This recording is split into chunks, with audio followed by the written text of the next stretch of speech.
Investment facilitation council इक्तिसादी बहाली का plan. मुल्क को दरपेश मुआशी मुश्किलात से निकालने के लिए मुआशी प्लान के अहम खदोखाल सामने आ गए। इक्तिसादी बहाली का ये मंसूबा सी पैक से भी बड़ा मुआशी मंसूबा साबित होगा। दिफाई पैदावार के साथ दोस्त ममालिक की सरमायाकारी पर जोर होगा। मंसूबा मुमकिना सरमायाकारों के लिए सिंगल विंड इंटरफेस के तौर पर काम करेगा। इन मंसूबों के इंतजामी उमूर और हम आहंगी में पाक फौज का कलीदी किरदार रहेगा। ये मंसूबा पाकिस्तान की तरक्की के लिए गेम चेंजर की हैसियत का हामिल है।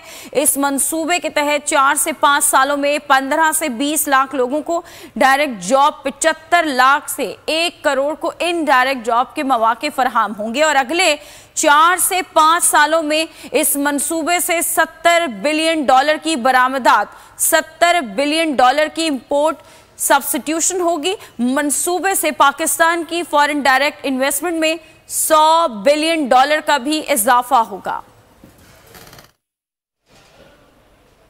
IMF की शराइत पूरी करने के बावजूद मुआहिदे में गैर मामूली